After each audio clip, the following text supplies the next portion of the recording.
What the heck, Theo? You suck. Every time we're about to do BNR, I go to Fractal Insight. Yeah. And I look at Cayman. I go, what has he been playing recently? Yeah. What's the most regrettable ban list choice that you've made? I think Baby Green is actually like a fine card. No! Let me talk.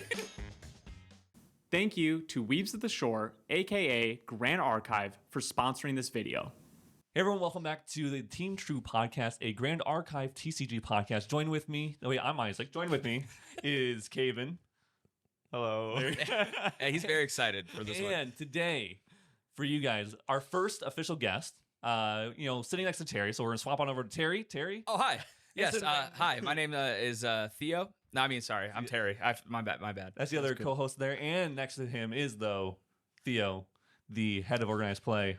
Theo, how you doing? For Weaves of the I'm doing Shore. good. I am, yes. I'm head of organized play at Weaves of the Shore. That's great. That is what I do. that is my job, yes. All right, that's it. So, All right, see you. And that's it. All right. See you guys next week. All right, that's a wrap. Are we on podcast number 95? 95. Did it really take us 95 episodes to get one guest? Yes. Yeah. Dude, Yes. Everyone hates us.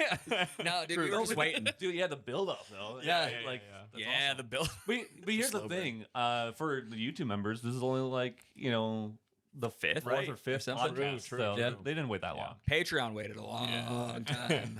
But that's all right. We've been doing this for almost 2 years straight, every week. So that's pretty cool. Yeah. And we're excited to have you on, Theo. I'm excited to be here. This will be fun. Yeah. I do have to admit, before you guys started doing the YouTube podcasts, because Sill's in the Patreon. Oh, yeah. He always just sends us the videos. Oh, so, yeah. like, I've seen most of them. Yeah. I would assume. Yeah. That seems, Every once that's in so a while, Sildar, you know? Oh, my God. Every once in a while, I'm like, I should just join. So but I'm like, nah, Sill's got me Nah, covered. No, I mean we have a couple groups on the Patreon who are like it's like teams, like Yeah. and there's like Yeah. bullshit around with their team members, and that's fine. Yeah, that's whatever. totally cool. We just want everybody to get all the content they want, you know? Yeah. Try to grow this game. Yeah. You'd appreciate that. I do. So I don't have any You're doing my job questions. for Oh, yeah. Specific questions. Yeah, I've got for tons you, of questions. but You got them all lined up for I us. do. And, obviously we're going to have a lot of things to say here. We're going to probably get derailed like crazy. Yeah. But we are going to try to ask some questions. We'll see where it goes. And The most important. there's one no being- way we make it through these questions. yeah. So that's okay. We're only going to ask it probably a few. That's fine. I Let's- got we're several. very hours, man. specific I got- GA questions, such as like your favorite color. Yeah. It was purple. Whoa. Sick. That's pretty cool. So My second favorite color. very My favorite color is orange. Okay. Welcome to the podcast about colors. they made it. I can change the lights to be your favorite. Oh, that's Your true. favorite podcast, favorite color. Jeez. What is your favorite podcast of the GA podcast? Oh, now that's a good one. Oh, yeah. I like this little known one called Bastille Frenzy. Yeah. Yep, true. Yeah, Yep. That's a great one. discontinued, but may they rest in peace. Anyways, No, I love it. Well, I think some of the questions that make the most sense out the gates is just getting to know you a little bit, letting the viewers we've talked to you for quite a bit. I've known you for a while now, but Like 15 years now? yeah, something like that. Yeah. And so, man, I wish Andy was here. Dude, I always wish Andy was here. But Andy, if you're listening, If you wanna hi. come onto the podcast. Yeah, we'll have you next time. Anytime. We're going to invite you and Andy to a podcast, but then Dude, it'd be we're so going to bait funny. and switch you where we don't actually join the podcast, and we're just hosting Best Deal I have Friday been saying next episode soon for like a year now. Yeah. If you guys so- just want to drive up and use this, Use this It's all space. you. Yeah, It's perfect. Good. So Theo, what got you into competitive TCGs? Like, tell us your story. What got you into cards? Yeah. Okay. So growing up, I played a lot of Pokemon. So Pokemon is sort of where my jumping in point was because I played like all of the video games and stuff. Sure. Like, from like Gen 2 or something. I mean, I've played like every single game. So like big Pokemon fan growing up and just like big like Nintendo fan in general. And so I actually started by engaging with the competitive Pokemon circuit for the video game, like VGC. Yeah. And then through watching the VGC streams, I was like, wait, they also have a TCG stream. I was like, I have Pokemon cards because I like Pokemon. I just don't know how to play anything. And I was like watching them. I'm like, I can't tell what's going on. I have no clue what's happening. But like, I didn't realize that people could play cards like Sure. like for real. I was like, oh, okay. it's not just like it's not just a fun little game you play here and there. Yeah. And so like I had a whole bunch of cards, and then I just got into this phase. I do this. I hyper focus on stuff, and I get like a thing. I get a thing, and I'm just like, I'm just gonna figure this out. and it's gonna make everyone around me really annoyed because I'm gonna be better at it than them. But then I'm gonna be like, hey, will you play with me? And they're like, no, I don't want to play with you anymore. So I started learning how to play Pokemon cards, and I was just like building decks of random stuff and just like trying to get like my siblings to play with me. I was like, someone play a game with me, and it was definitely not following the actual rules of the game. It was like kind of a close approximation, but I was having like the time of my life with it. And we did similar things with Yu-Gi-Oh. So Pokemon and Yu-Gi-Oh are like the two the card games that I owned like growing up. And then once I got into high school, and my friends was like really trying to get me into Magic, he didn't do a very good job because it's one of those situations where like the game itself, I was like having fun playing the game, but I think he wasn't a particularly good teacher, and he did this thing where he had two decks. One was his deck that he built and was like a fully functional like I don't even know what the format was, but a fully functional like zombies black something. And then his other deck was the rest of the cards in his collection that were like all the same color kinda. So he's like, I'm gonna play my deck. You can play this other one. And I was just like going, okay, land pass, land pass, land pass. And he's like, okay, cool, kill you. And I'm like, dude, this game sucks. I was like, what is this? So my introduction there wasn't too good, but I have revisited a couple times and like gone back and played. So but yeah, so I started by getting into Pokemon, and I was just like super into it, and then I would just like watch videos and watch streams and just like be all like as in it as I possibly could.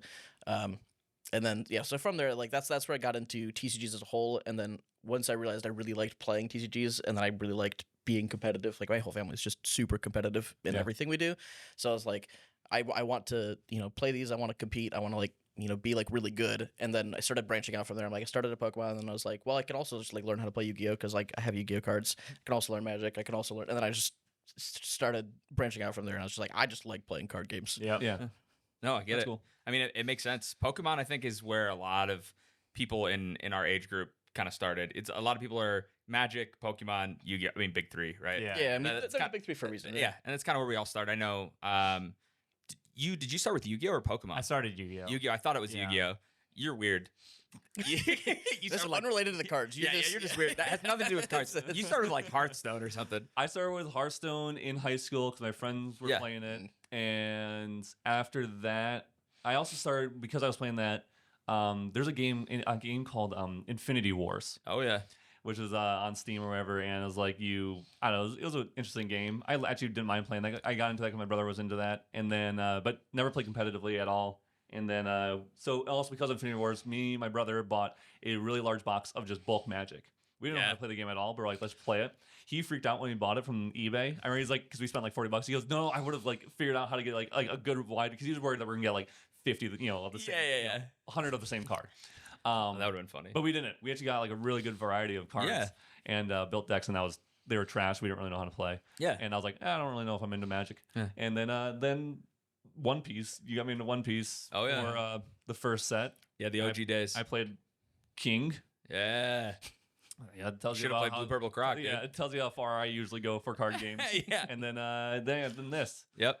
And the rest is history. Yeah. This Wow. And the first deck, I was like, I want to play either Alan or Mordred, not knowing anything about the game. Yeah. Yeah. I and for me, as most people know, mine's Magic and Pokemon. They all got destroyed because my little brother put them through the washing machine. He's still holding on to that. I can't let that one go, dude, because my uncle, he was in the Navy and he was stationed in Japan, like right at the beginning of Pokemon, and he got me, boxes of Pokemon cards from when it first came out. I didn't know anything about it, didn't know any better, opened them, but between that and then on top of that, just opening. We didn't get too much first ed, I don't think. I can't remember. I know it's kind of rare to have a lot of that. Probably just had like base set, which is still pretty dope. And I know I had a Charizard collection though of 13, 14 Charizards from some stretch of those sets. And I remember trading for all of them, and I also pulled a bunch. And then my little brother took him to his friend's house to show my collection, not just the Charizards, everything, and had a stack of my cards, in a deck box. He, for whatever reason, pulled them out of the deck box, put them into his pants pocket. So that's where they naturally. Go. Yeah, that's where the cards go. and then proceeded to put that in the dirty clothes. My mom threw it through the laundry. Heartbreak. I mean, I can't tell you how many times, because I used to work at a game store, right? And like people come and like sell their collections. The amount of times that like parents would come in with their kids who are like maybe 10, and they'd be like, "How much is this card worth?" It's like nothing now, dude. Please don't do that. Sorry, Yeah. pal. Yeah, but started way back. 98 is when I started Magic. You were alive, yeah? Just Yeah. like, Yeah, so you know. You were what alive. a month? Yeah, right. Honestly, could have done it. Yeah. I didn't know my months yet. It's too cool for that. Yeah, the months don't matter. He was 17. Yeah, 2 months. Yeah, dude. Yeah. But all that being said, I like to see like where everybody's kind of history comes. It's cool to hear that you came from Pokemon. I think I knew that, and I know you have dabbled in Yu-Gi-Oh because I've seen you play Edison format quite a bit. But so that's your history into card games as a whole. Yep. But I think what the viewers definitely would love to hear, and what I know we would love to hear, is I know you weren't originally one of the OG devs. Correct. You became a dev, Yep. and you became the head of organized play. And so my question to you is kind of, how did you get into Grand Archive? What brought you into this role that you're in now? And then lastly, Your mother's maiden name. Just yeah, also, Oh, okay, great. wow, he stole it right out of my mouth. Did he freaking do it? I was trying to get your Do you password. want like my social security number too? Yeah. We'll get to that one later. Okay, yeah, that's fine. I'll sneak it in. But yeah, just kind of how you got into it, and then what is your role? Like, what exactly does your position do? Yeah. Okay. Cool. So, my story of getting into GA is because, like I said, I used to work at a game store, which was Yeti. So I used to work at Yeti, and Love video games. I love it there. Yeah. So it's great. But I worked as like a processing manager for like, so they'd buy in cards. I'd go over the cards and be like, all right, these ones we're gonna grade these ones. We're gonna send these ones online. These ones are gonna go back to the retail store. You know, kind of deciding where everything goes. And then also on top of that, I was just like the one who was running all of the in-store events. So I was doing all the locals, doing all like the reporting, like Yu-Gi-Oh locals back to Konami, so they send us more stuff. Right, it's just like all of the tournament management there. So I was already doing a little bit of just like general organized play management in store. Yeah. On top of just like I'm someone who likes card games and I'm working at a card store as like a job. So like that's and Yeti is very relevant because Yeti is one of the bigger stores that kickstarted GA, largely because Andy his family like owns the business, right? So he's someone, and God, I love Andy. He has really good intuitions about like card games in general because he's also someone who's played a billion card games. And whenever he is like invested in something or interested in something, like it's a new card game coming out, it usually is because it's a good game. Yeah. Like he rarely misses. Like he'll see a new Kickstarter, he'll be like, "Nah, that one doesn't look too good." Yeah. But he saw GA and he was like, "This looks crazy. Yeah. Like we have to kickstart this game." Sure. So I didn't know anything about it at the time, but I mean I was working with him like 8 hours a day, so he'd talk about it occasionally. And then he on a whim went to go visit the dev team at one point. I forget which convention they were at, but he like went to go like meet him in person and be like, "I'm kickstarting your game, kind of want to talk to you about that." Was like super impressed by everything they were talking about and everything. So he came back and he was like, "All right, we're going like all in on this game. I'm gonna teach all the staff how to play GA. We're gonna be like the big GA store. That's what we're gonna do." Sure. And so he taught me how to play the game, and we were just using the print and play decks from Index because this is before even like First Ed came out. Yep. So this is like Prelude format, like only the Lorraine and Rye print and play decks were available. And we're playing, and like I was just sitting down, I was playing, I was like, okay, this is like one of the smoothest gameplay loops I've ever felt in a game.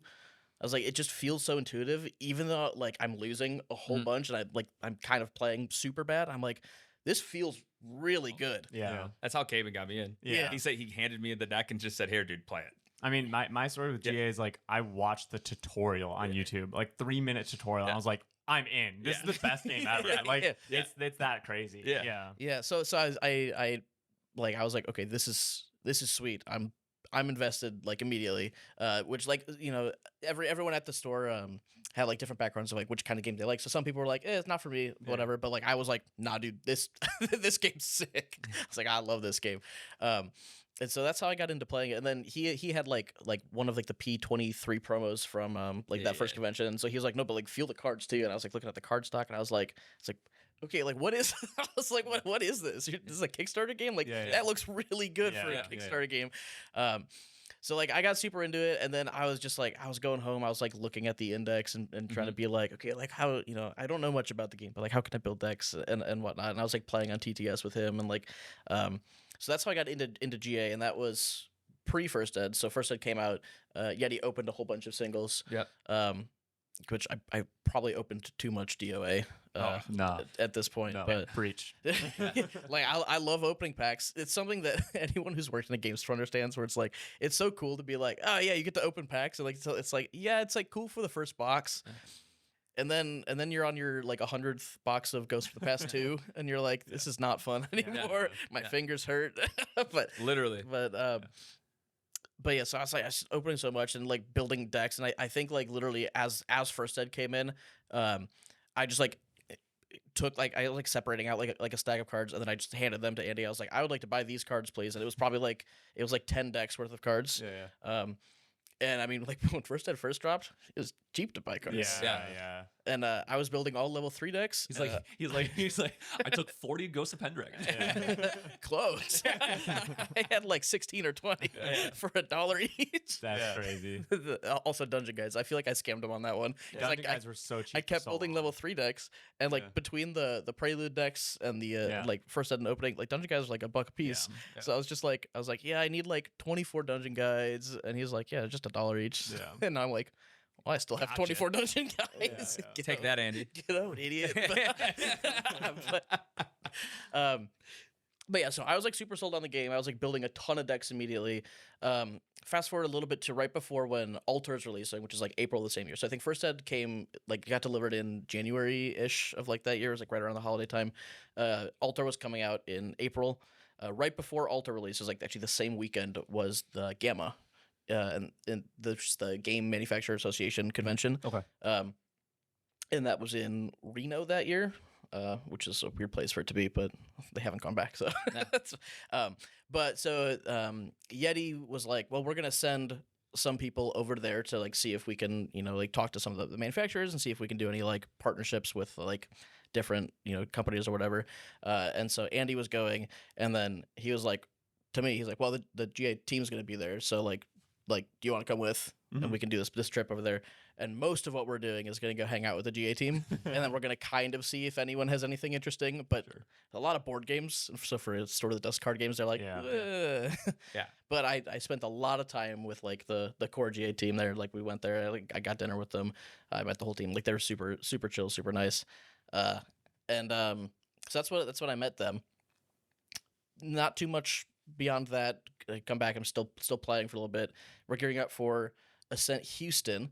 So this is like September of the same year. I was still just managing tournaments at the store, and then I was getting to a point where I was kind of unsure about if I wanted to be at the store long term because I was like getting married soon, and I'm like, well, is this like a career? Is this kind of thing? And then the team reached out to me, and they were like, hey, you do tournaments, right? Like tournaments are like your thing, and I'm like, yeah. I do Yeti's tournaments, and they run a lot of tournaments, and I've played card games for a while, and they're like, cool, yeah. We need someone who knows how to do tournaments because we don't. It was more or less that. I maybe paraphrasing a little bit. Yeah.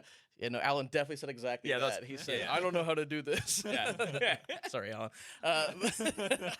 But no. So they're basically like, yeah, we really need someone who like knows a lot about like card game tournaments and like how to approach them logistically and all this stuff. And I was like, yeah. Sign me up.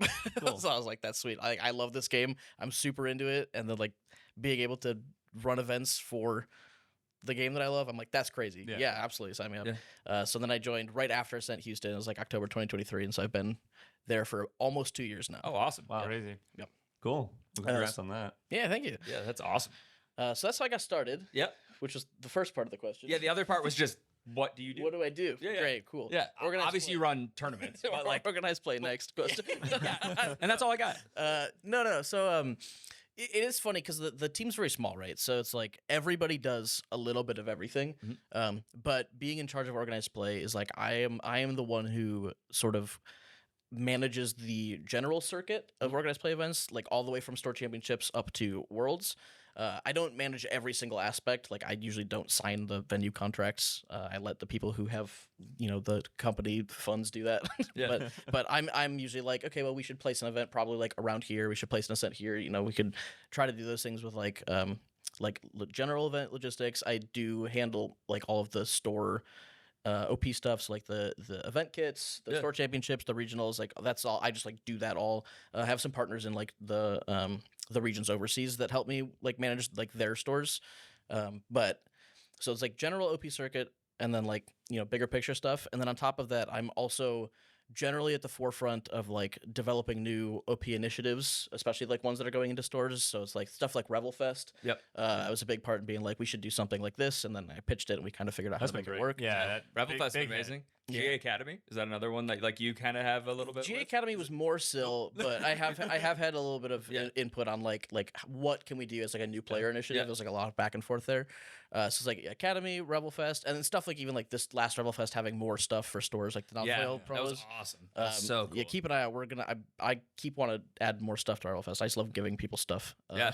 I mean, honestly, it feels like GA likes to give people stuff. Yeah. I mean, like the just like the entry prizing alone at any event is so easy. Like as a player, even if you're a new player, like people that were at the academy we were running over the last month are signed up for this regional that are literally just learning the game because they know that they're going to get back what they put into it at least. And then they're also going to get to play this new game that they're really excited about.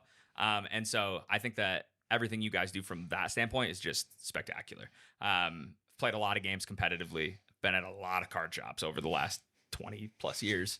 And even with small groups, the camaraderie and just the community.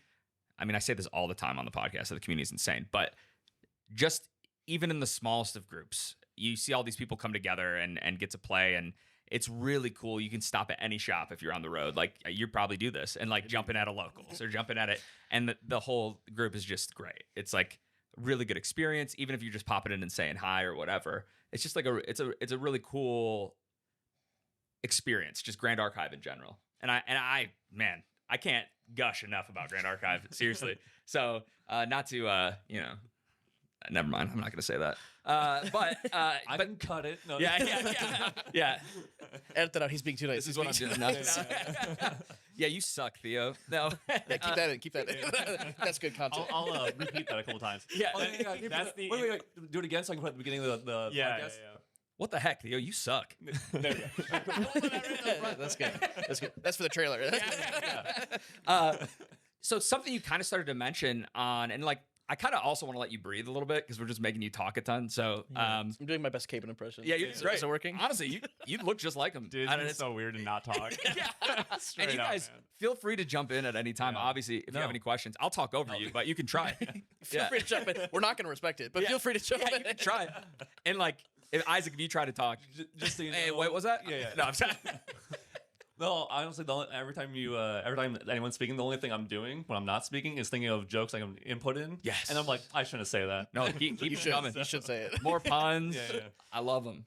So you did start to talk though a little bit about how you're always looking at new initiatives, new things to expand organized play, to grow. And GA as a whole is growing at just an exponential rate right now.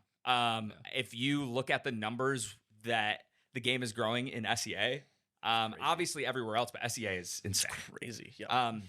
These events are selling out. Every ascent is getting bigger. You're having to get bigger venues, more work for you, figure out how you're going to put all these people in there, more judges, everything, right? Yeah. And it's a lot. I can only imagine. I'm glad I don't have to do it. I don't envy you. But it's also very exciting looking from the outside in and seeing everything grow. So my question for you is, over the next, few years with this continued growth, do you have like plans to like leave that you can to get out as soon as you can? But more so, like, do you have like I want to play, dude. The pricing's so good. He's like, wait, if I leave, then I can play professionally. The pricing's nuts. I don't even say this, so just say I'm not going to answer.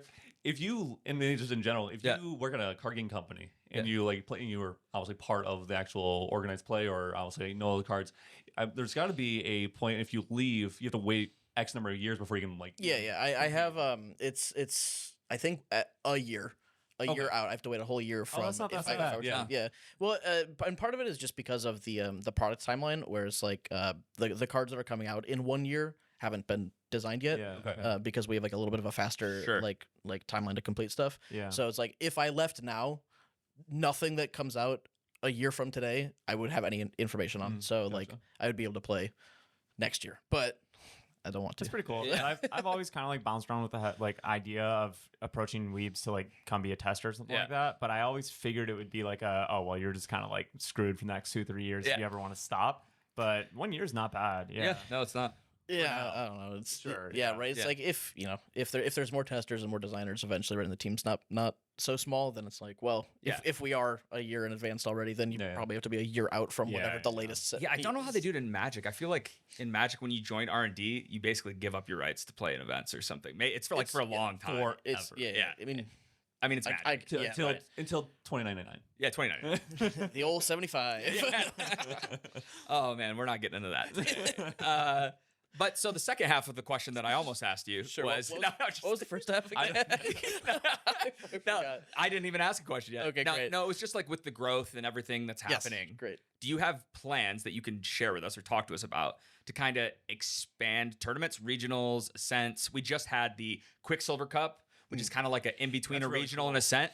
And I know a lot of people have been asking me. I don't know why. It's not like I would know. Okay, a lot of people ask us questions about weebs all the time. So many people will message me thinking like I am like partnered with weebs and like know all this inside information. I'm like, I do not know. Yeah. Do not message I me. literally go, just message Chickablue as much as you can. Just send as many messages, get Please everybody stop you know. doing that. Dude, at Chick-fil-A in every Discord By the way, server. it's on our description of every single one of our videos. add it. Questions. Okay, yeah, send them to That's why you my get 'em. Discord. Yeah. Okay. Yeah, and your actual your Not home even- address. Oh, that's on there too. Yeah, So- yeah. Yeah, just in case they want to send you packages or show up. Do you want to just tell everyone your phone number for like faster communication? Yeah. If you want to reach me, text me. This is Andy's number. Oh, that would have been good. No. Oh God. But yeah, so do you have something you can share with us about like the growth of the game, or is it kind of more on the DL? So, I mean, I'm gonna be intentionally very vague here, and also there's nothing concrete, but a lot of what I do, especially in regards to like new initiatives and whatnot, is just like planning. Like, well, like would this format work? Like, what about this tournament structure? What about this? Like, what if we did this? And it's a lot of it's just like trying to find ways to improve and just like add more to the organized play scene. And so, like, is there anything concrete that I can share? No. Yeah. But are there plans to like engage with and grow the tournament scene in ways that are not currently being done? Yeah. Awesome. And that's like probably as much as I can. Sure, that's but fair. like there are definitely plans to expand. Well, then here I can just make a little bit of a different question that kind of takes the idea away from that structure. So obviously, you guys do a big focus on competitive play. Like that's the big focus, right? Yeah. It's competitive. We're slowly starting to potentially see other formats get in. Like I would love to what Pantheon. Pantheon's coming. I'm excited And that's for kind of whatever what that this like one of my questions is kind of about a little more in that range. But we also see draft, which I'm hoping we in the future get to see draft become a competitive format. In like these maybe multi-day events where you're playing multiple formats. Who knows, A right? lot of people have been mentioning that, like they would love to see Yeah. draft be like more. Well, Competitive draft is hard to do. It's a completely do different from a thing. logistics point of view. Yeah. And also, but, I don't know if you could do like draft packs like you guys do for competitive. It'd have to be your set would have to be built in a way where you could draft it competitively. Yeah, it would have to be like a very specific. Yes. And I know that that's hard. But how do you balance supporting competitive players and encouraging casual participation? And it's such a competitive game. So I think like the interesting thing is that like first and foremost the focus is on competitive play. Of course. I think like the game since its foundation has just been like this is going to be a game that you can compete in, you can be rewarded for competing in, and you can feel like the amount of time you put into competing reflects in how well you do. Yeah. So it's Look like at that guy. He plays more than anybody. Not right now. Not right Yeah, now. true. Hey. It's been weird. Yeah. I've been going through a little bit of Sorry midlife about crisis. Anyways, go ahead. no, you're good. So So yeah, anyway now. no, let me talk. I come all the way out here for your podcast. That's another trailer entry. Yeah, Tom is full of them, man. Yeah. No, but so it's like first and foremost, it's like competitive is like the focus, and we want to make sure that the competitive experience is still good. And as we develop things like the Pantheon format, right? It's like we don't want to be in a situation where we are putting so much focus on casual play that the competitive players are like, Like, what happened to the game that I play? But at the same time, and this is interesting because I was just over in New Zealand for the Quicksilver Cup, and I went over to Australia right after for like a distributor event, and they had like a whole bunch of store owners there, some of which carry GA, some which don't, and some of the people who carried and played the game were like, they were telling me like I have a much more casual player base that attends my store. Like, we carry your game, but like what happens because the player base is small is like the casual players like, oh, this is really fun, I want to go play, but then the more competitive players like also show up to the same locals and they're like, oh, free wins, cool. And then the casual players like, okay, I don't really want to come back over and over again and just like lose. And so we are like absolutely exploring ways for stores to engage more casually. And then there's some things that you can do, right? It's like participation based rewards. So stuff like Rile Fest, where it's like all you got to do is go play. It's in the off season, so you don't have to worry about like grinding. You can just like go have fun. As long as you participate, you get stuff. And so like Rile Fest is good for casuals. Pantheon is going to be like something that stores can like opt to do like Pantheon play, and then you don't have to feel like everyone's pressured to be hyper competitive there. We are looking at stuff with the draft format, like trying to get draft to stores. It's like once draft can make it to stores and be like, that's another great casual experience for players who just want to play the game, especially if you get to a point where like some people are like, well, I don't really want to play standard format right now. Or they don't want to buy the cards. New players that can't afford some of the cards. It's like just get a couple packs from draft, you get to keep your cards. Like perfect. So there's a lot of things that's like you can do these things like draft, like Pantheon, like Rile Fest, that are just initiatives for more casual players. But they still are something that the competitive players will enjoy doing. So it's like a little bit of both. And I think that's sort of like where we're headed. We're just trying to find ways that casual players can engage at the store level without sort of compromising the competitive scene. And let them just I think that's smart. Well, I think that's, and one thing that GA definitely does a lot better than other games is, you know, like Ascents are like obviously loaded towards like competitive play, right? Like if you're there's a big push for trying to top 8 an Ascent. But anyone that goes to an Ascent or a regionals, you know, some of the biggest events for GA, like even if you just show up, get the base level package, whatever, like you get so much stuff. It's unreal. Like a lot of these mats that you get from the Ascent store, you can either keep, they're really cool, they're really awesome items, or you can usually sell them for like $80, $100 sometimes. You know, like you can show up and make a profit just by being there and going 0-3 drop. You know, like the secondary markets, just having a good time. And like even like I was like just teaching, I was spending time with my brother yesterday, and I was teaching him GA, and I was like, are you free Saturday? Because if you want, you can come down to the regionals, play, have fun, even though you are just learning Suited a day before the regionals. You know, and I'm just like, but like.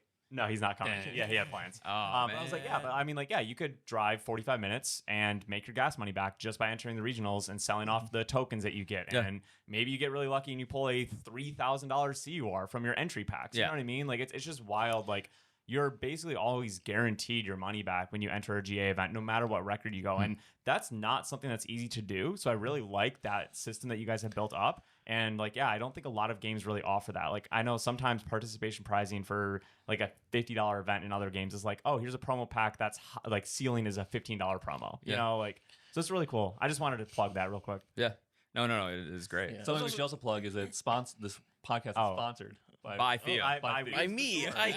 Theo personally sends us money directly wired.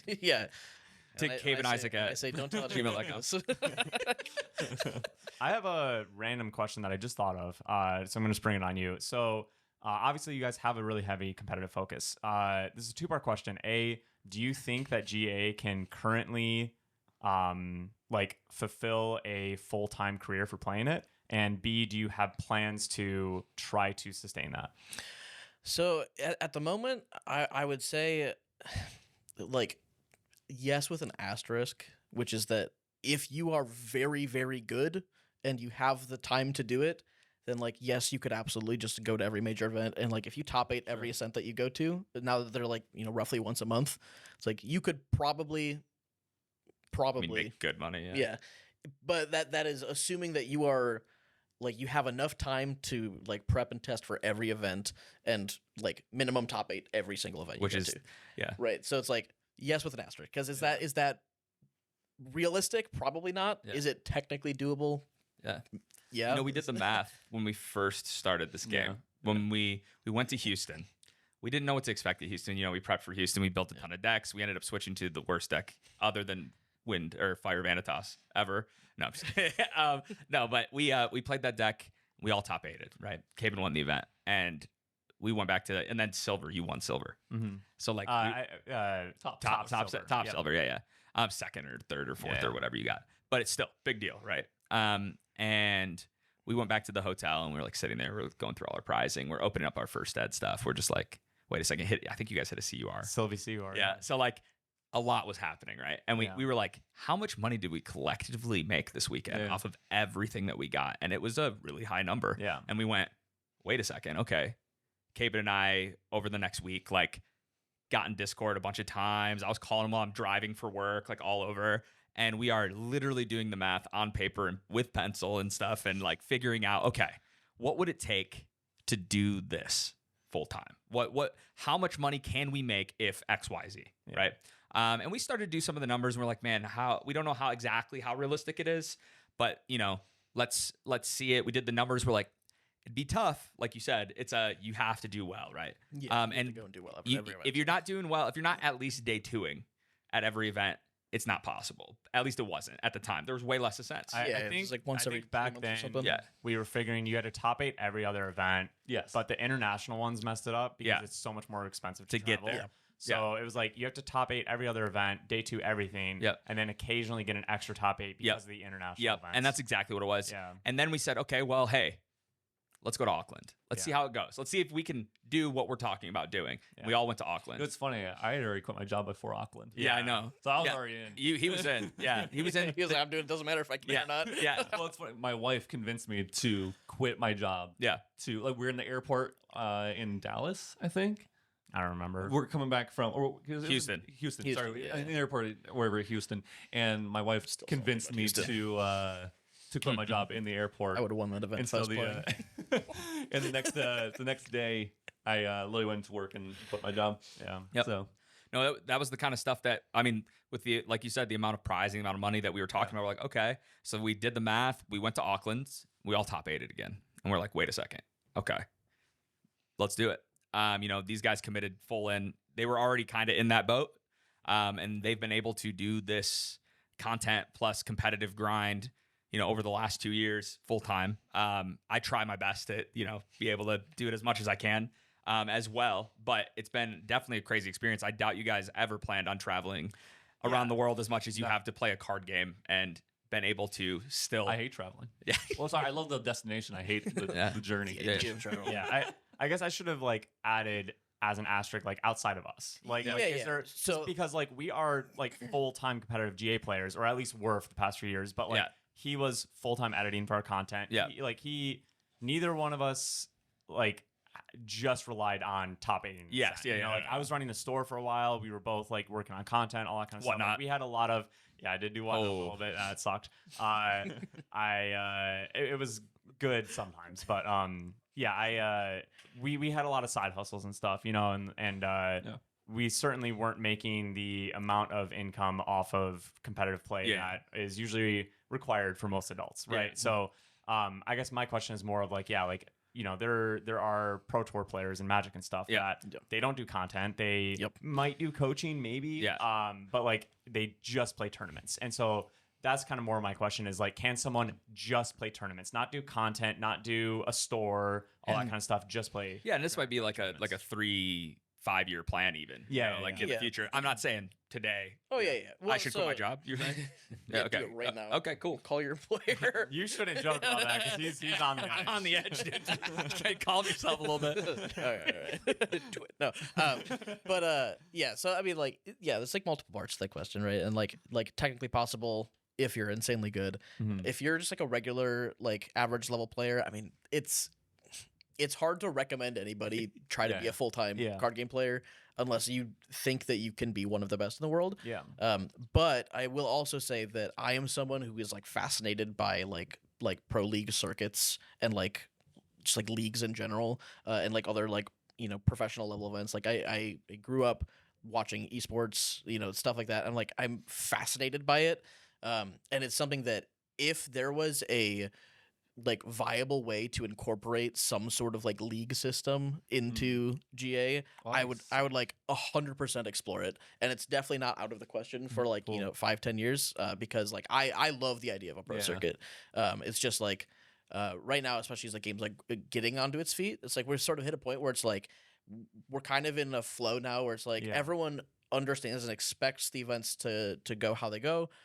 We're up to the number of ascents that we want to be at, where it's like roughly one a month somewhere in the world, right? Yeah. And so it's like, okay, so if the OP circuit is now stabilized and it's like it's consistent, everyone knows what it is, they know what to expect, and we're not like experimenting with the regular circuit anymore, we have more space to sort of experiment with like other ideas. It's like, well, what if we, like you're saying, what if we did like a draft event? Like, what does that look like? Is that viable? What does it mean for us? Like, what if we did like a pro tour? What if we did a league kind of thing? Like, so like now we're getting to the point where it's going to be much easier to explore those things, but there's definitely like nothing concrete about a pro. I was just curious. Like, I didn't know if you guys wanted to make the competitive scene of like that even a possibility, or if you wanted to discourage that, because I don't know if you guys don't want the sweaty competitive tryhards that are trying to top 8 every single event. Like, oh man, Caven just won another ascent. Like, let's just ban him. Like get him out of the game, right? Like, ban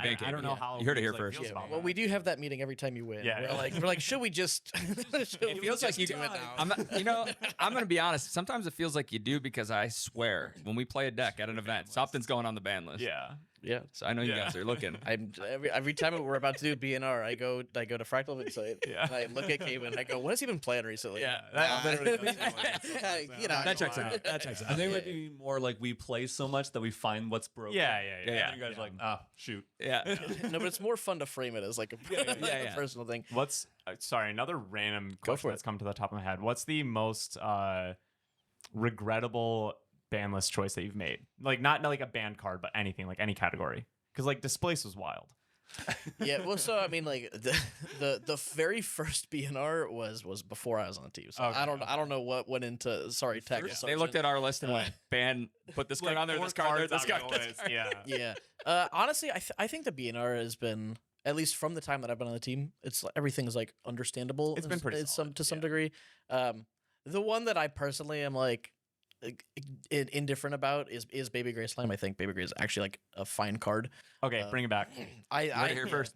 But I'm also not With on the design team. Silver So. Slime? Yeah. Baby Gray and Oh, Baby Gray and Silver Slime would be bad. Yeah. Yeah, it's like one of those things. Make slimes great again. But yeah, I know he'd love if Slime's really good again. Bring it back. Actually, I'd be fine. Yeah. But no, I think like everything that's on the list in some category is like pretty reasonable to be there. I'm curious if we had Baby Gray back and like in the Rile meta. Yeah. How that? I guess we should. Someone commented on the live podcast that we did about doing like ban matches. Yeah. That could be fun. Like bring cards in. And I think I think Herman over in Canada. Yeah, he did those events. a no ban list tournament, but they also reverted all rule changes too. So it was like pre-errata 3 visits. yeah. It was like Dungeon Guide Wake Up. Oh, Champion. gross. Yeah. funny. Like and the Lorraine was broken. and the April Turns out. Fools champions. I don't think those was legal, but that was pretty funny. No, I love to pose that question. I'm like, if there was no ban list, like, what do you think would be good? I love to ask that question because it's just like fun to think about. That's a good question. I think if everything was unbanned and everything was back to its original way. Well, I like to approach it. Everything's unbanned, but all rulings are Yeah. Okay, cool. So, So, like, current 3 visits context, is 3 visits isn't three enough visits, visits anymore. Dungeons I was does gonna not say, wake you up. yeah, Yeah. because I was gonna say if you're bringing everything back, I still just think Vanitas is nuts. If we get everything that's banned, Fractal's pretty good. Fractals is good. Erupting is nuts. Oh yeah, Erupting is just I insane. think Erupting is probably the card that has to stay on the ban list the most, even over Avarice and Reckless. Dude, Yeah, that yeah. card would be with you just go creative Riles, dude. Rile package with fire specters and you just pitch Now, everything. Like granted, there is a lot to deal with it. You have thuribles and cleansings and stuff, so you definitely would. It's not like Erupting would have a 100% win rate, but it'd be like on a 99. meta of, are you playing Erupting or are you playing the Erupting hate? Yeah. Which one are you? You know, like it'd be like Team Worlds at 2024. Yeah, it was just the erupting Roll meta. dice, which one's the erupting player? I hope I don't hit him. Yeah. They're like, oh, only one person can play Null Lantern. Unrelated, but like kind of just like semi-related to team events. I thought it was fascinating the difference in deck lists from last year to this year's. Yeah. Because like Game's come a long the way. card pool was so deep this year that, like, generally speaking, you had 3 like fully formed competitive decks on the team, yeah, and I was it's like, so "This is cool." That's how it was meant to be. Like, that's sweet. Last year it was kind of like, well, you can kind of make 3 Yeah. decks. Yeah. They were a little, There's a lot mean, of Ari. Literally at that Yeah, point, at we this had point. 3 divine relics, right? Or did we have 4? back in the day. Yeah. It was 3. It was 3. We had 3. We had 3. DLC. Yeah, Yeah, it's and it's just it's like, temporal. so Yeah. do you want to run temporal or do you want to just not play the divine And relic? we just didn't play one. Yeah, That's yeah. what we did. Yeah. But this year it's like, okay, wait, cool. Someone gets Art of War, someone gets Yeah. Quicksilver Grill, someone gets GCR. Yeah. You know, like easy. Yeah. Full power. Someone man. can still have temporal spectrometer. It's still fun. You can still put that in your No. deck. No, you can't put that It's there. all right. Okay. I'm good. You heard it here first. Yeah. Don't put it in your deck, Dan. Yeah. I have a foil one that I'm going to give to Dan if he ever wins our regional. If he ever wins you, that's crazy. Well, he's not coming this year, and like last year, I don't think he was a Yeah, judge. this Or last set. time. This I'll set, give yeah. Dan this card if he can ever figure out how to win a game. Nah. If he ever beats me, you know. You can never not bubble. If he stops bubbling, I'll give him a cool card. But only then, not any other way. No, I think it'd be cool to like think about how those decks would stand up against each other. Obviously, erupting seems kind of nuts, but What's fun actually about like that conversation too is like, and kind of bridging back to the conversation about like casual experiences. We are like actively developing like more side events for Ascents and like stuff that like doesn't need to be remotely competitive or balanced in any way. It's just like, well, like what if we just did this? Because like someone who does side events really well is Pokemon. If you've ever gone to like a major Pokemon event, like they have so many side events, and so many of them are just like not real formats. It's just like they just made something up. They're like, this is kind of a fun thing you can do with your cards, and so it's like stuff like no ban list. Like we could very easily do a no ban list side event. that'd be hilarious. Like stuff like that, right? It's like, and that's also a fun casual experience where it's like, hey, your cards are all legal. Like just do whatever you want. Yeah. It's fun. You should print like wild special promos of the band cards that you can win in there. That'd be cool. They're worth That's fun. They're worth nothing. Yeah, Yes, but they're all I mean, like it'd be. I mean, collectors would still pay for them. put them on silver, baby. Oh no, please don't. Then they go up. Yeah. But I don't know, They're that'd be all cool. CRs. Yeah. First place gets a reckless conversion promo. Yeah. I can't devalue my 4 foils. They're not going down anymore, but Yeah. I think they're about as low as they're gonna get. No. So going back to like how we've talked about how the game is growing, attendance is growing. A question I know that a lot of people were interested in is as we continue to see larger attendance for Ascents, will prizing continue to scale with that? this is exactly what I was thinking of. Yeah. I think the short and sweet answer is yeah. Sure. It's like That's awesome. the way it scales is like a deeper question. Yeah. But sure. it's like I think like one of the things that sets GA apart is the fact that the pricing is so good. Yeah. And it's like if the pricing is really good for a 500 player event, but now we have, I mean, let's just be ridiculous and say like, let's say now we have a 2,000 player event. Yeah. It's the same pricing. Is it still good pricing? Sure. I mean, Maybe. yeah, like to some degree. The pricing's still good, but it's just much harder to get. Yeah. And so It's kind of hard to make that. It is, but it's like you're not better than any game. You're like comparable. It's like for that's the sure. same thing. Yeah. and part of like GA's identity at this point is that like it's like I was saying earlier. It's like you can be a competitive player and feel like you are being rewarded for the amount of time you put in. 100%. And so like pricing, I think it will scale, assuming like events continue to get bigger. And like we're even doing this thing right where it's like we start at like a 10,000 cash prize. Yo, I pool, and love it's that. like it's like oh well we've got so many players, so Yeah. now it gets bumped up.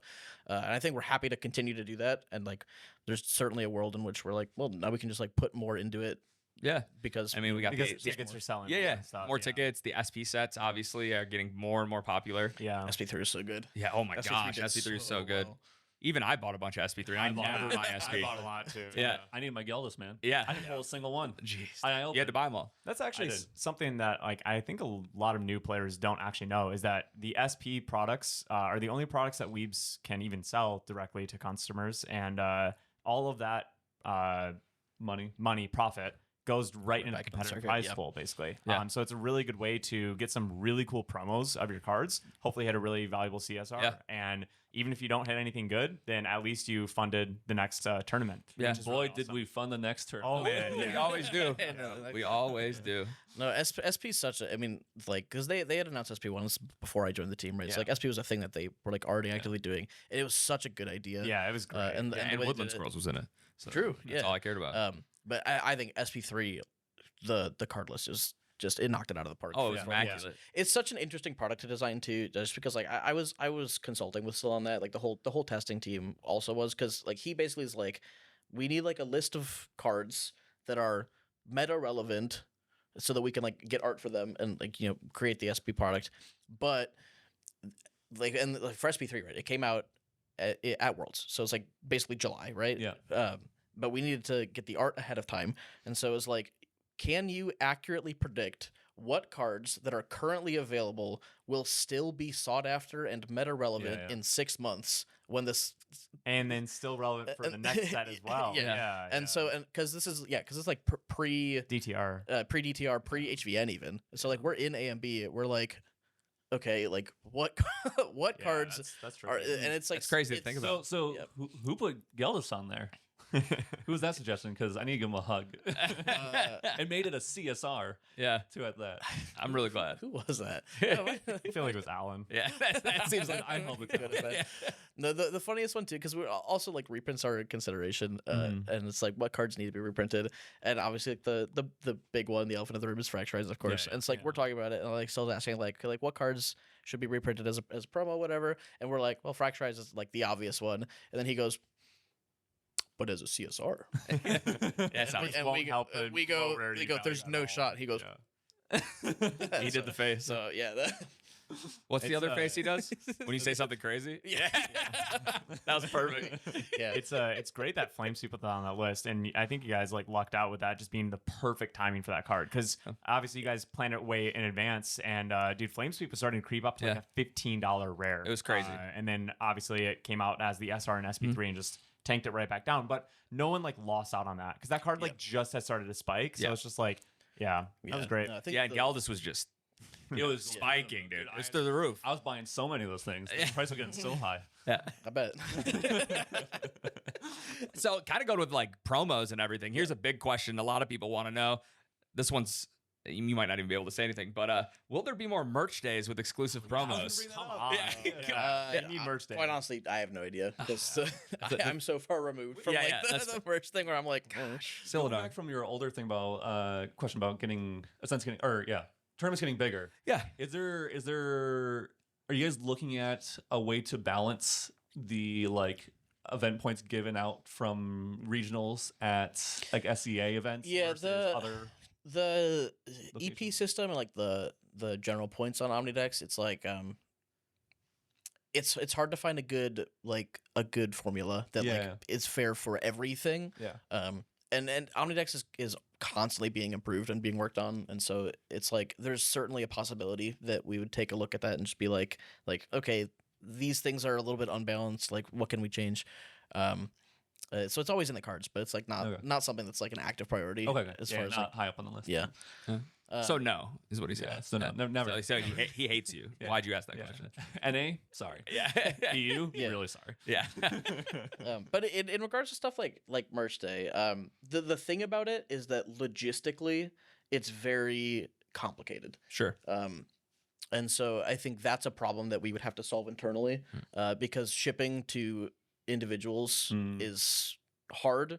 And it's okay when it's stuff like ranked rewards because it's like an envelope with a thing in it. But when people are like getting like lots of merch, it's like all of a sudden You want a job? Plushies and all that, yeah. You want a job? You like to ship stuff. You love shipping stuff. it's like we already have such a small team that like, do we also have the ability, or do we want to focus our energy on managing a giant warehouse with a ton of extra merch stuff in it? So that it's like, not really. It's like it's just logistically very difficult. So like, I'm not gonna say it'll never happen again, but it's just something that we need to solve some things internally before we like. It's not the number one priority. Yeah. Which is fair. Yeah, no, it makes sense.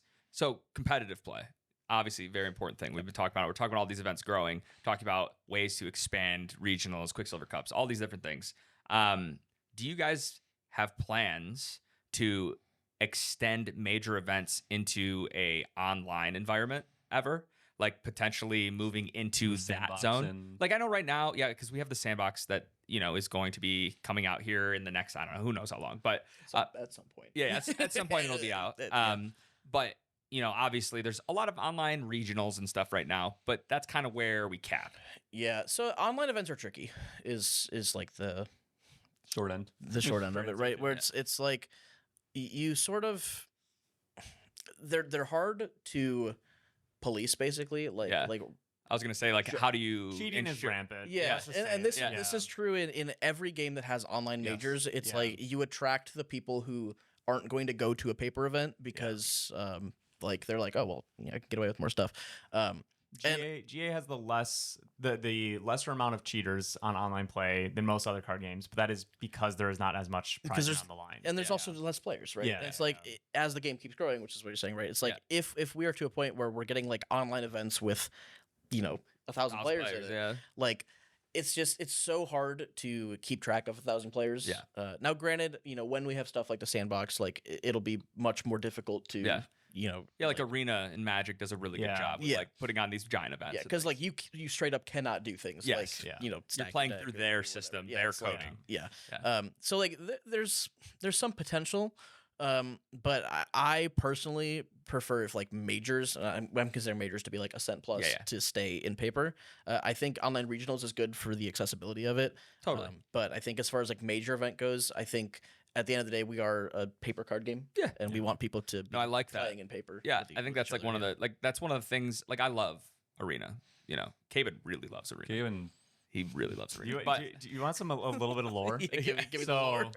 weekend before Worlds, I think.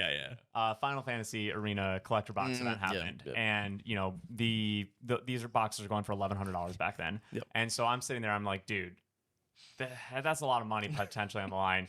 And so instead of practicing more for Worlds, I stayed up for 3 days straight playing Magic Final Fantasy Arena runs. I think maybe collectively got 8 to 10 hours throughout that whole weekend. I think you said 8 hours of sleep. Yeah, 8 hours. 8 hours of sleep throughout that whole weekend. Absurd. Barely moved, barely ate, did nothing. Quinn literally kept me alive for 3 days. And I just grinded those. I beat him up. Yeah, pretty much. And I ended up winning 7 boxes, I think, which is pretty solid. Good amount Because of boxes. after the entry pricing or the entry cost to get in and stuff, I made $5,000 on that weekend. I think I made $7,000 because the box prices had gone up after I won. They went too. for What's a 1,400. couple hours of sleep, Right, right. So I just got to grind online events all weekend and make $7,000, no brainer, right? Yeah. I paid for 3 events, lost all of them immediately. Go ahead. yeah. Should have slept less. That was the key. But yeah, and so I just want to give some player feedback though. Literally, even as someone that would do that kind of stuff, obviously, I like online client gameplay. I don't think I'd ever want to see an Ascent on even your official client. I don't think I'd ever want to see it on webcam. I don't even think I want to see it on the official client though. I'd rather see some sort of mid-level event like a Quicksilver Cup or something like that, where I think maybe even online exclusive events would be cool, where you guys do them every once or 2 months, and then there's special promos for specifically those events or something like that. Yeah, I think it is much more likely that there would be higher level online play as its own standalone thing, as opposed to being a part of the the Ascent Plus I think that's circuit. the way to do I it. think that's way more likely, just given all the circumstances, and it probably wouldn't be until at minimum people are playing on the online client. Yeah. Just because webcam is a whole different beast. And at least if we can assure that everybody is playing on the same system, then it's more fair. Because webcam, you even get some things where it's you can't read your opponent's cards because webcam is blurry, the lighting's bad, right? So it's it's just the general quality of play is lower. So it's at first, once we can get everyone online on the same client, then we can maybe be do we want to do an online circuit? Do we want to do something that's its own standalone thing like the Quicksilver Cup was, right? So that's definitely something that's more in the cards. But yeah, I agree with you, and I think there's no world in which we start moving Ascents or the actual main events to an online it would grow the game immensely to have some sort of online circuit and actually have good events on there for sure. But Ascents are an in-person experience. You guys have the Ascent store, art gallery. Feels like an anime expo. There's so much going on. And that's literally the goal of them. That GA has stated multiple times. So don't bring that into online play. Yeah. Don't taint the spirits as well. Do it, just make it all VR. Ooh, yeah. the metaverse, but it's Yeah. you go to Homeworld. You walk over here. That's your own. Holy dude, we're in 2099. Everyone's back. I'm gonna go call up the team making the client. We're gonna scrap the whole thing. It's VR now. That's it. You can buy exclusive GA VR headsets. Yep. Ooh, yeah. in the VR world though, so it's a skin for your headset, but it's in VR, so it's Gotcha. not. Yeah, It's not that cool. no, it is. It's cooler. Oh, it's cool. Trust me, buy it. Gotcha. It's a retail. No. So you guys have always. Oh, do you have something you want to say? Yeah, sorry. Okay. No, jump in. Omnidex. I want to talk about Omnidex real quick because one of the Who's biggest. in charge of that? Like, not just the programming, but like the. In what? I guess the direction it should go. It's mostly so it's collaborative where it's all of the stuff that is being added by Pichu, and he does an incredible job of adding stuff on a whim. It's like the people who use Omnidex the most are like, we should have this feature. Oh, we should have this feature. So it's like me, it's Sil, it's Bell when it comes to like Path of Silver, stuff like that. So it's like everyone sort of who interacts with it on the back end and on the front end, because I do a lot of both. Will have like suggestions and things that like we have like a wish list of things that we'd like to add. Sure. And then everything Peachu's like, yeah, I can figure that out. Cool. Well, he just does it because he's crazy. Yeah. Sorry. No, you're good. I just wanted to, Omnidex was one of the biggest things that got me into the game.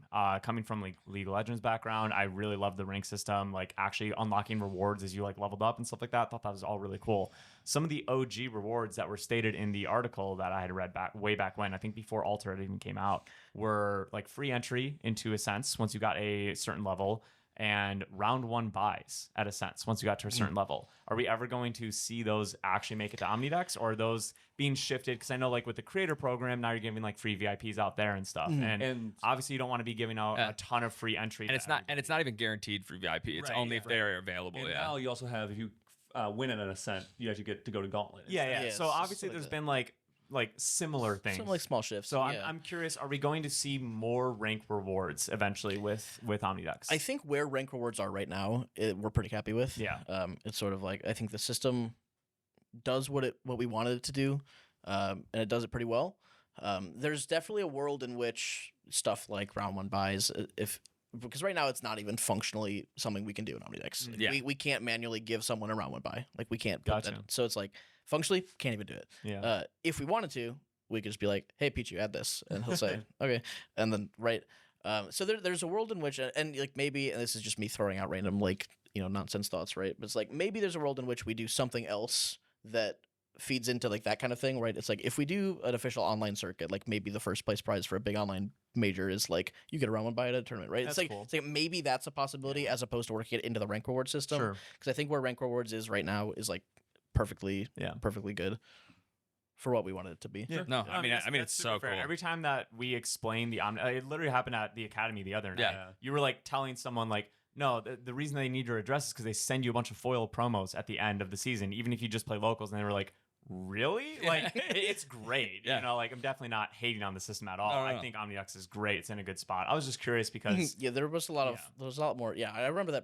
that graphic.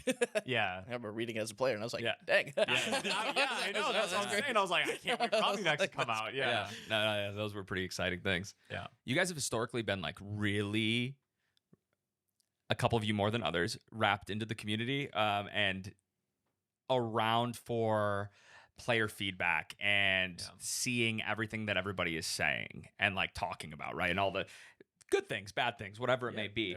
So my question is like, how do you guys gather and act on feedback from the player base? Is that something that you guys bring collectively into the group? Like, I'm guessing Silidar might see more things. I feel like he is pretty chronically online. So I mean, just a bit. Yeah, I mean, so we're lucky to have a very engaged and active and passionate community. yeah. Which means that a lot of people like share their opinions, both good and bad, more often. And we like have like the sense of community where everyone's like happy to talk to each other about the game. And so a lot of collecting, data and collecting feedback and like general player sentiment is just passive, right? Yeah. It's like, and what we try to have someone go to every single set. Yeah, I was like, you guys are at least one person on the team. So it's like, even if it's like overseas, it's like just me solo in Christchurch. Easy. Miserable. We saw it. I love Christchurch, but I was. No, it's great. I So love tired. that one. Yeah. That's a good You one. won that one. But So it's like, I can easily gather general player sentiment just by being at an event and kind of like walking around and being like, okay, like how are people feeling about stuff? And there's even the more active version of it, and Sil loves to do this, where he'll just like walk up to someone and just be like, what do you think about this? Yeah. And like everyone's like willing and happy to just like talk about how they feel. Like I think we've cultivated a good like understanding between like the team and the players, where it's like you can tell me that you hate something, and like we're not gonna, like, I don't care. Yeah. Right. So it's like if there's like negative player sentiment, like we can feel it, and we're happy to hear it, because like if the players are not having a good time, it means we're doing something wrong. Sure. And we want to address that. So there's, at least as far as players go, it's usually not super active. Every once in a while, it's like at an event, Sure. It's like, how are we feeling? What do you think about this deck? What do you think about this deck? Yeah. I've had plenty of conversations, like just sitting at the TO station, where like like a team of people are talking, and I'm just like, okay, but like, what do you think about that deck? Yeah. Like You and I have talked a couple times at events where you've come up and been like, hey, so what do you think about it's this? like, thing? so what do you think? What do you And then so, and it's also interesting too, and you have to take it with a grain of salt, because like some people are like, I don't know, this deck is like kind of like way too good, it's overtuned, this blah blah blah, and then like you'll talk to a different player, they'll be like, no, I actually don't mind it that much. Like I think like it's strong, but it's not, and then I'm like, okay, so, kind of like, obviously I can't just be like, well, if people tell me they don't like the card, we're just gonna ban it, because that's just a bad approach, right? We have a friend who adamantly bellies Gildas should be banned, and has believed that Gildas? since Houston. Yeah. Gildas. That's Gildas. what, what's funny is, gosh, this was so Andy's birthday 2 years ago, right around the time when like Alter was coming out, right? Like or a month before or something. And so like we had the first edition product. He got a whole bunch of people at Yeti to do DOA draft as like his birthday. He just wanted people to come hang out and play GA. Which I wish I came down for that. sick. Yeah, seriously. Yeah. I mean, invite next time, man. That's so cool.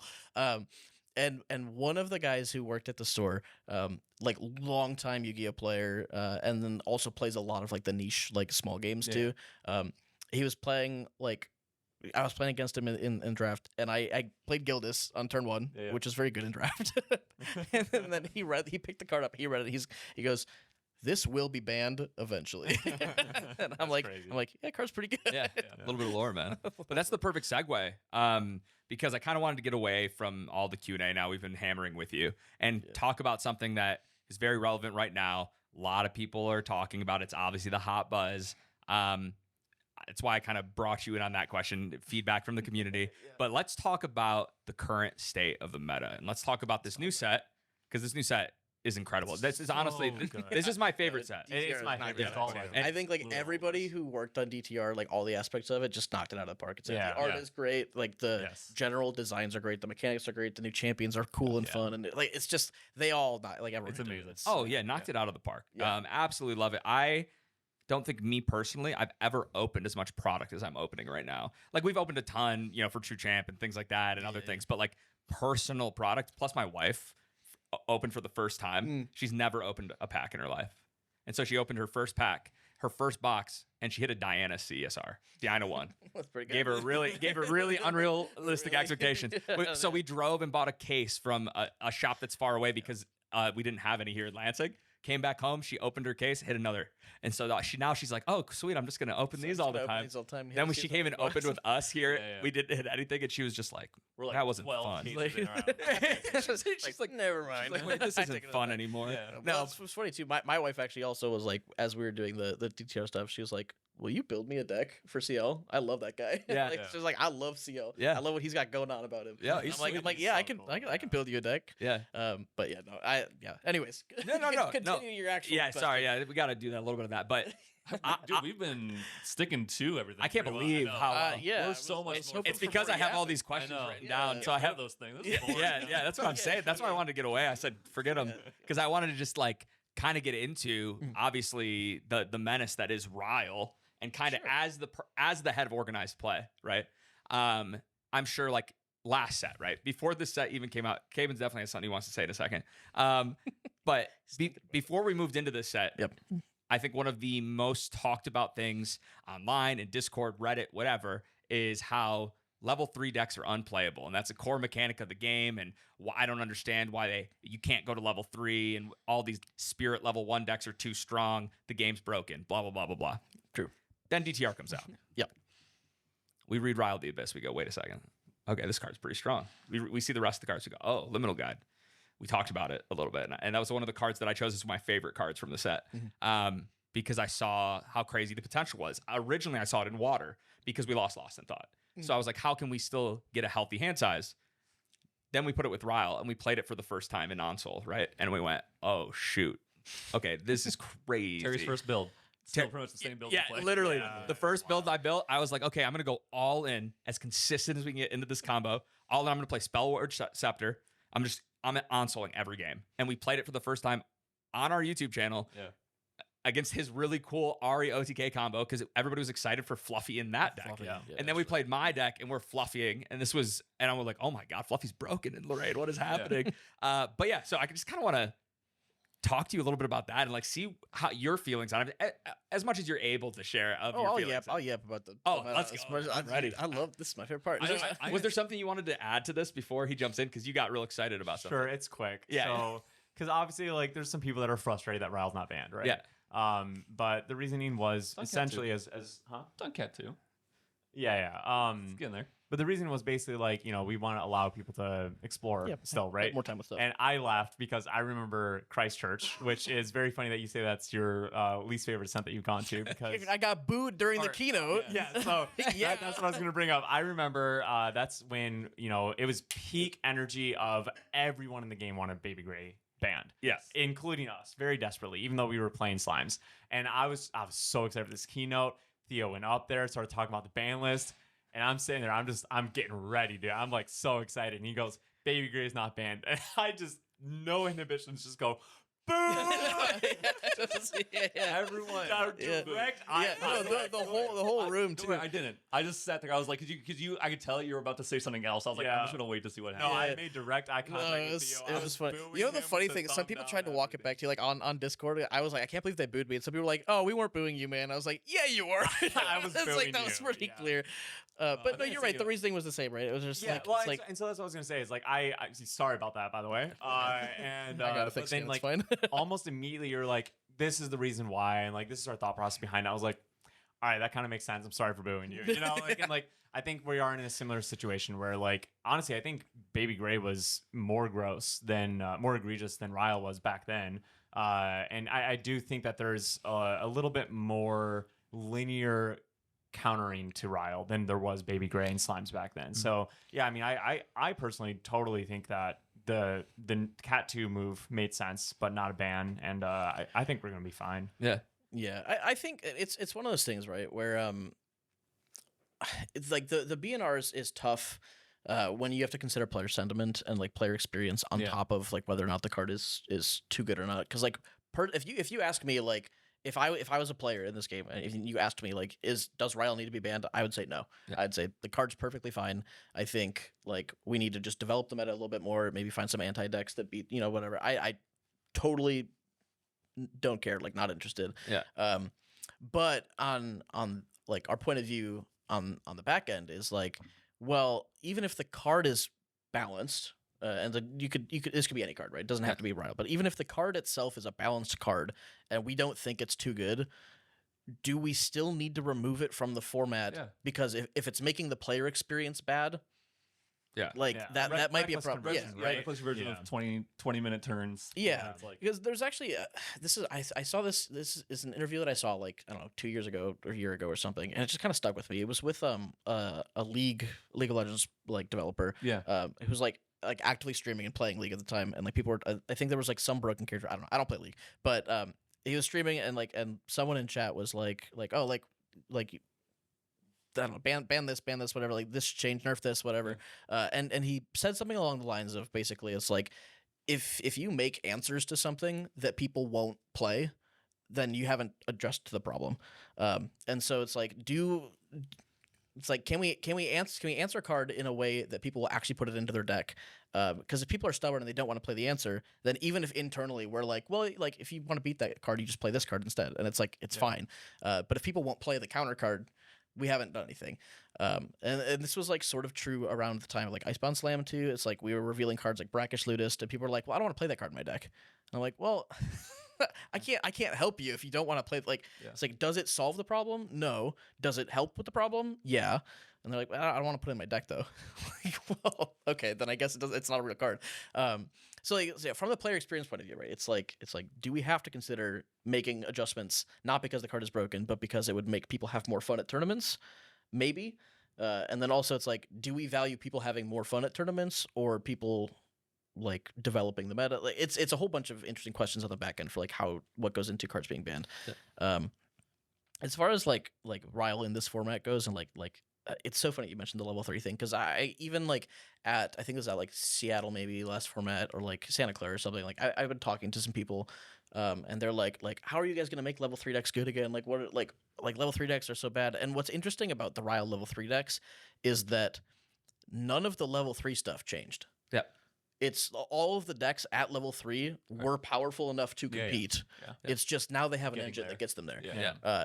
And like I think that's interesting. I love it. It's also interesting that it's an engine that aggro can also use. I think that is where weird. That is where I think the gray area happens. Is like now you're seeing, like you said, we were talking about Suzaku and like playing that deck, and sometimes you're like, okay, cool, it's turn 3. I have 3 liminal guides on I'm an aggro deck with 12 cards in hand. Yeah. Like, wait a second. That feels pretty good. Yeah. Yeah. It's funny. I was talking to Sil about that too, because he's very just like, wants to know if people are having a bad time. He wants to, adjust stuff if possible.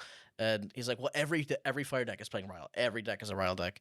And I'm looking at it and I'm like, I have a very like analytical, like mathematical brain. And I'm just like thinking about the numbers. And I'm like, I think if you're playing aggro and you're sinking 12 cards into a Rile package, your percentage points on your win rate probably don't increase as much as you think they do, unless you hit the +2 high roll on turn 1 every time. It like makes you have way more high roll potential. Yeah. Fire Aggro Gojo has been a interesting deck for me because like I play against it in a tournament and like they always are smooth. They're not usually like high rolling me, but like they're doing pretty good. And then I pilot it and it's like either I get the double liminal start or I am sitting there like I have Undying Dreams and Liminal Guide in my hand and like can't do anything. Heated Vengeance, blah blah blah. I'm just like, what do I do? Like it does nothing. And so it's like a percentage question where it's like, is the amount of games where you open the high roll is however whatever that percentage is does that improve your win rate more than just playing 12 more burn cards in your burn deck? Consistent cards. Right. And it's like actually an interesting question. And I think over a tournament you will get more value out of just playing 12 more burn cards. Yeah. So it's like whether or not it's optimal or correct in that deck. But it is the fancy new toy. As somebody who fun, right? loves fire aggro, as you may or may not know. What? Yeah. I think that the Rile, like I said, what it really does for you is it creates these high rolly turns, these high rolly games, which like, okay, we took that FISA list to World's Finals because we were 1st and 2nd seed. Yeah, so we knew we were going to go all the way up. We knew going into it that if we made it to the finals together, I had a huge foot ahead of him because I got to go first. And that deck was built specifically to high roll.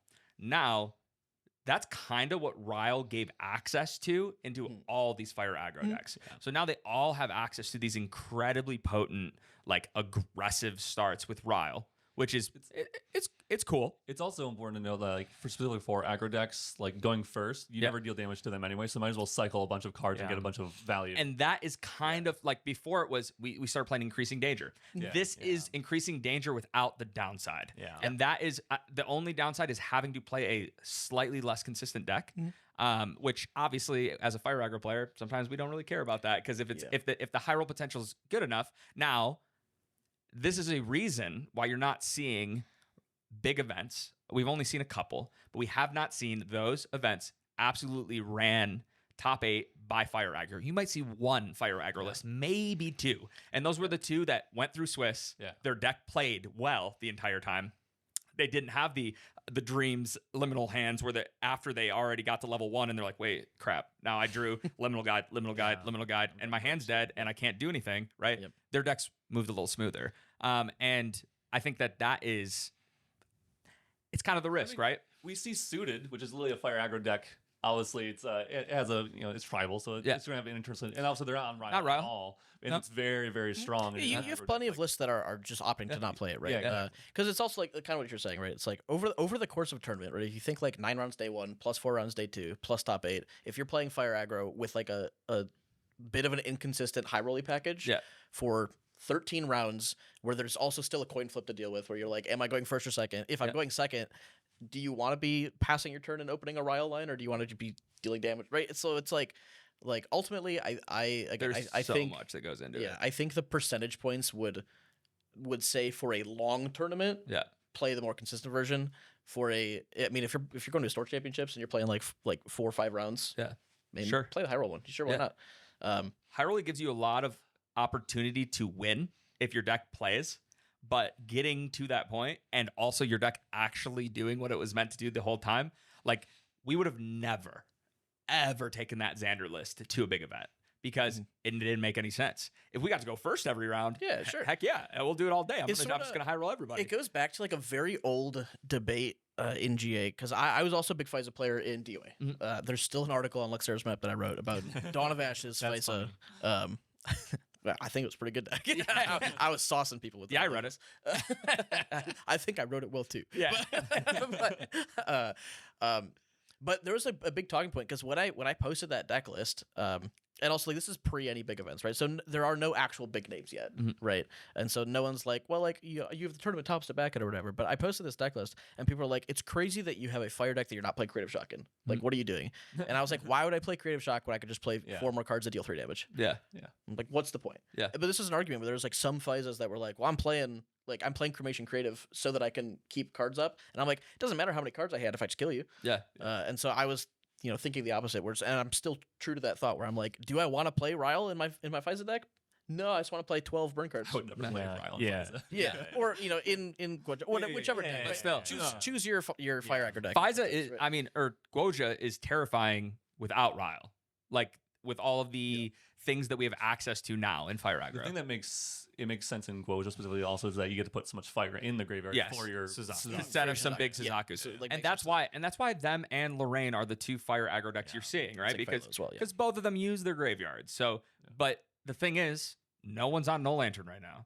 So like, imagine if everybody had No Lantern in their deck, these decks wouldn't even be doing anything. They'd literally be losing all the time. They'd be in the same exact spot they were before, where early on in a format right now, they're going to spike some events because people aren't prepped for these aggro decks, and then they kind of fall off as everybody realizes, oh wait, we have to respect these decks a little bit, right? No Lantern has started going in a lot of my brews recently. Yeah, at least in the sideboard. Yep. Fire aggro is also in an interesting position where they're getting hit by cards that people are putting in the decks, because the Rile level 3 decks, like one of the major downsides is that you're forced into a fire level 3 deck in which inherently you have very few options for defense. Right. It's why you're seeing like in-cap in Lorraine's, right? It's like they're playing a 4-cost in-cap because they're like, I don't have any better options. And you're seeing like Resolute Stands and stuff, right? It's like the norm reactions.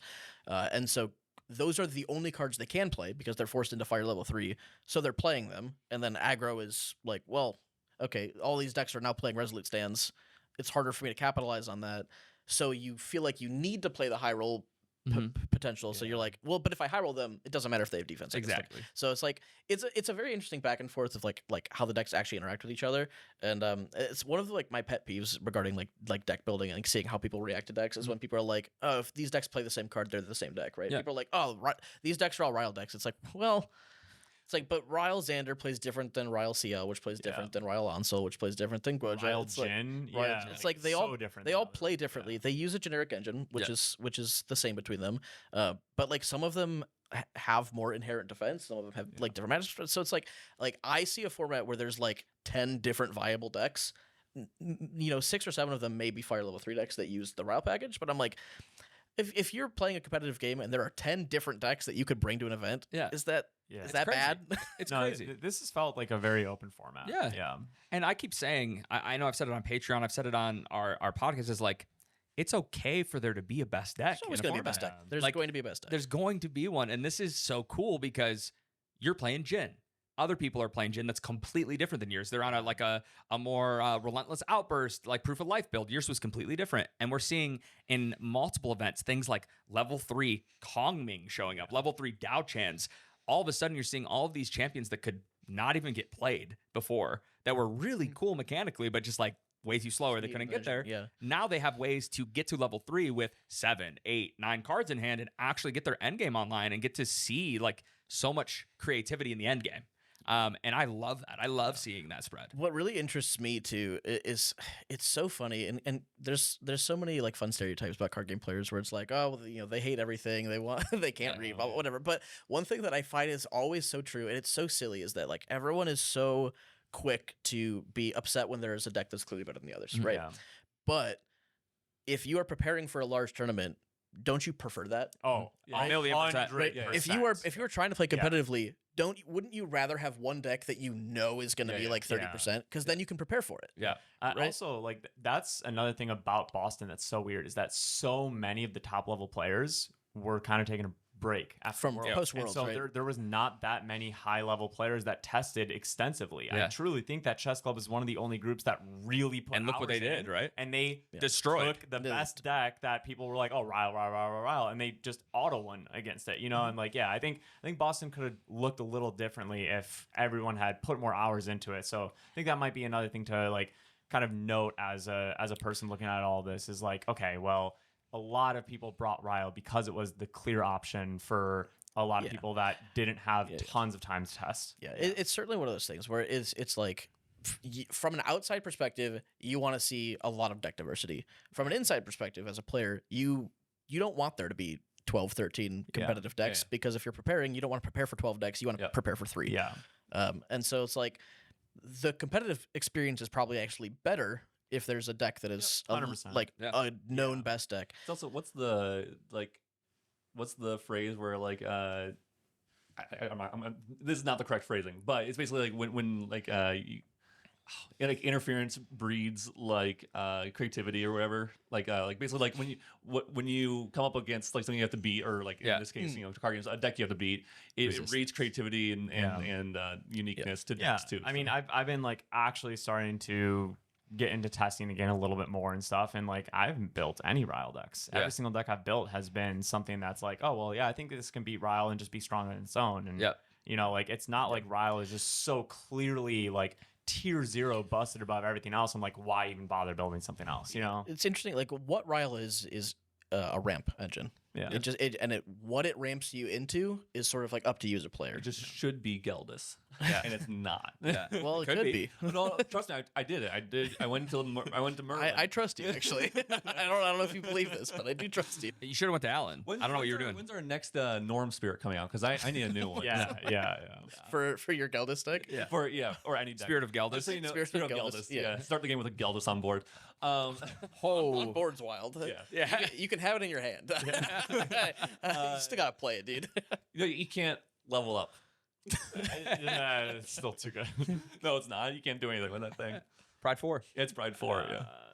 Anyway, We actually play the cards that give you level counters. Do you guys or like give it taunt. Do you guys want me to send you my sheet of 50 Norm Spirits of different ideas? Don't actually. It's actually actively bad to do. Oh, really? Yeah. There's actually a weird little known thing about like being on the back end and this is like true in Discord as well, is like legally speaking, if people suggest card designs, even if we don't read them or take them into account, if we use a design that's similar or the same in the future, there's technically some like world in which they could say, oh well, you stole that from me. Sure. And so when people are like, oh, can I tell you about my idea, I'm like, don't actually. Yeah, like please don't tell me your all idea. my Norm Spirits I've been talking to Sildar about it on random events too.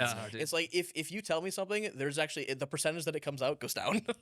Dang, no Spirit of what Geldis. if I sign a contract saying All you right, guys so use what cards these? do we not Yeah, want what cards do you not want? Just tell me a draw 8 a fire draw 8 spirit. Yeah. I don't want that to be a thing. Yeah. Actually, Because right now, if you go second in the game and you have 9 cards in hand, there's a turn 1 combo. Yeah. to For kill. Geldis? Oh. Yeah, for Geldis. Okay, No, just for fire in general. Please. If a person is able to have 9 cards in their starting hand, at any point, they can kill their opponent turn 1. Please do not ever bring turn 1s into this game. I think that is legitimately the Now they're No, going. wait. Bring turn 1s into this game. Oh wait, yeah. I really want you to do that. But no, like I think that's legitimately the only thing that would like really quickly make me quit GA. Like GA is like so amazing in so many aspects, and not having turn 1s in the game right now is one of those. Yeah. No, yeah, it's all great. This has been we've been going for a long time. Yeah, we there's probably should wrap it up. there's one last thing that I'd like to hit on, just that kind of goes with Rile and everything else, and then we'll do our little walkout and be done. But I wanted to talk about Thurble one last time. So new card that got brought out obviously through Proxy's Vault, a set early to help fight off everything, and apparently make Genbu just catch the biggest strays ever. But so. Is there anything? I know you guys have explained through the BNR and kind of why you guys are bringing this into that, but do you think that card is truly going to shake up what we're looking at? So something about like that card and like general use of like Proxias in this way is that it doesn't have to completely shake the meta on its head. But what it does is it encourages players to experiment with stuff that counters Rile. And that's what I liked about it, and I'm glad you said it that way, because Thurble itself, I don't even think needs to get played to beat Rile. But it exists. And it also pushes people in a very specific direction. Right. And Thurble is like perfect for that. And something that I think this has been said before by like Sil and others, where it's like we don't have a ton of people who like are constantly pushing deck building and brewing a whole bunch. And so sometimes like we need to give people a little push to be like, well, try this. Like, what if you tried this? Like, I know the deck that you want to beat is hard to beat, but maybe if you played Wit, that's right. So it's like stuff like that where it's like we can kind of like nudge people in certain directions. It also happened with like Clarent Reimagined, where people are like, I can't beat fractals, and like Philo lists were like already popping up that were like kind of beating fractals, and then we're like. Yeah, more of that. We just keep doing that. But play this card also. And then the Lorians are like, oh, I can have an okay matchup now. Interesting. So it's like stuff like that where it's like the card doesn't need to revolutionize anything. It doesn't need to flip the format on its head. What it does is encourage people to try stuff. Well, and like the existence of Clarent, for example, made us start playing like Captivating Opulence, which we didn't like that much. But it's like, okay, well now QSG Safeguard's in there and Clarent's in there. We need something to fight it. So now we're shifting our decks to be a little less optimized. Right. Yeah, that was cool. No, I love Proxy's Vault. I think it's literally one of the coolest things ever in a card game. Yeah, big fan. No, I love the idea. Like card games are, it's a game of percentages, right? When it's like if you make, like, so if you use the fractals and Clarent example, right? It's like if we make fractals 2% worse, over the course of a tournament, that 2% comes up, right? Yep. And if we make, like Philo or whatever it is with Clarent, 5% better with this new card, it's like, how much does that increase your win rate? Like, even if it's only like a couple percentage points here and there. Forcing fractals to play tech cards for a specific new card that was introduced in the format means that now they're going to brick just a little bit more often.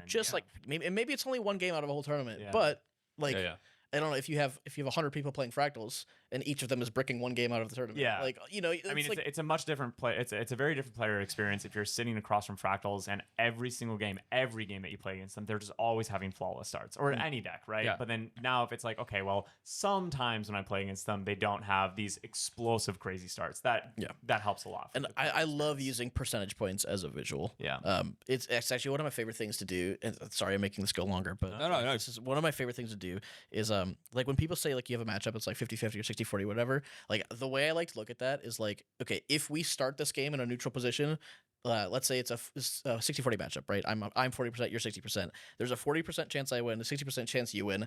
What combination of cards can I play to make it a 41% chance, a 42% chance? So I can look at my opening hand, I could be like, if I play this card, it's probably still 40%, or it might be 39. If I play this card, it's maybe 41 or 42. And it's like, and then as you go through the game, it's like, can I turn 42 into 43? And it's like, do you play aggro decks? You sound like an aggro player to me right now. Actually, I like mid range more, but I do enjoy a good aggro deck here and there. But no, I love it because it's so much easier to visualize that than to be like, well, you're unfavored in this matchup, but you can win. Like, that doesn't help anybody. But it's like some plays you make will sort of even out the tides. And then there's some situations where it's like, your opponent has a 60% chance to win. They might play a card that bumps it up to 65%. You're like, okay. So it's like always that back and forth, but like having that visual to go back to of like, where can I eke out like the 1 and 2 percentage points that give me a better chance to win? For sure. No, thanks, man. Like, seriously, all your insight today has been super cool. I've always been curious, kind of everything you handle, like what's all on your plate, and like obviously organized play, It's but like, crazy what does we that mean? Cut off an hour of all the talking you did. Yeah. So, like, Yeah, that's And wild. still went on for another hour. yeah, literally. So thank you so much for coming on, man. I was so happy to have you up here in Michigan. You know, just the old mitten, and gets to come up to our regional. Which, by the way, this is coming out after our regional. It isn't would have it? already happened. So we're not going to tell you what happened at our regional And because it we was don't know. won by which deck? Yeah. Oh yeah. What do you think's going to win our regional? That's the last thing we'll leave on. What deck do you think's going to win this weekend? And first. Me first. Oh yeah, get wrecked, Theo. Mordred. Oh, easy. Mordred. Yeah. Mordred. Throwaway answer. Yeah. I'll go last. With everything where it's at, Water allies.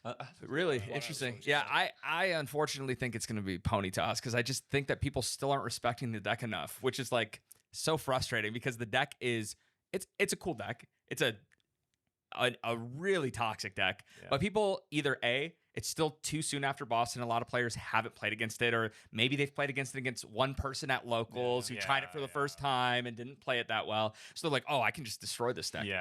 You know, I just had a conversation with somebody in coaching. They were like, oh yeah, that deck's like, I'll destroy it. And I said, okay, load it up. And then just played Vanitas into him for an hour and beat him 8 times. And they were like, what the heck? I was like, okay, let's figure out how we beat this, right?